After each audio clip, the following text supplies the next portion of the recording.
এবার ধেয়ে আসছে ভয়ঙ্কর ঘূর্ণিঝড়, আছড়ে পড়ার প্রবল সম্ভাবনা এই উপকূলে। তো কবে কখন কোন সময়ে কোন উপকূলে আছড়ে পড়তে চলেছে এই ভয়ঙ্কর ঘূর্ণিঝড়? এই ঘূর্ণিঝড় যখন আছড়ে পড়বে প্রতি ঘন্টায় এর গতিবেগ কেমন হবে, কেমন হবে এর প্রাকৃতিক ধ্বংসলীলা? এছাড়াও এই ঘূর্ণিঝড়ের আগে কোন কোন জেলায় প্রবল ঝড় বৃষ্টির সম্ভাবনা রয়েছে, এই বিষয়ে আবহাওয়া দপ্তর ও বিশেষজ্ঞরা কী জানিয়েছে?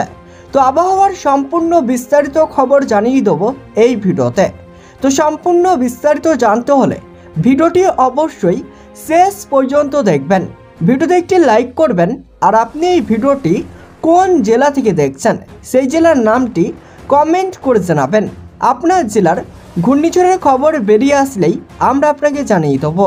আর এমনই প্রতিদিন আবহাওয়ার গুরুত্বপূর্ণ আপডেটগুলি সবার আগে পাওয়ার জন্য চ্যানেলটিকে সাবস্ক্রাইব করে পাশের বেল আইকনটি প্রেস করে চ্যানেলের সঙ্গে থাকবেন। তো চলুন এবার এক নজরে দেখে নেওয়া যাক।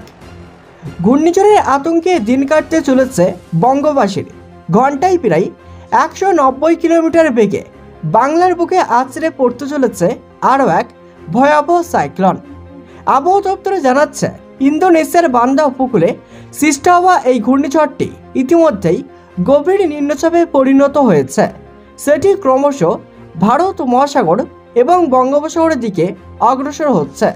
আগামী কয়েকদিনের মধ্যে এটি পশ্চিমবঙ্গ ও উড়িষ্যা উপকূল অভিমুখে ভয়ঙ্কর সাইক্লোনের আকারে ধেয়ে আসবে। ঠিক কতটা প্রভাব পড়তে চলেছে বাংলায়?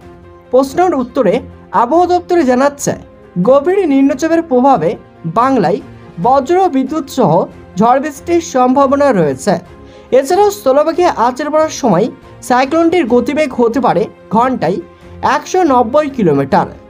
তবে আবহাওয়া দপ্তরের পূর্বাভাস অনুযায়ী স্থলভাগে আছড়ে পড়ার পরই সেটি শক্তি হারাবে, কিন্তু তার আগে বেশ ভালো রকম তাণ্ডব চালাবেই বলে মনে করেছেন আবহাওয়াবিদরা।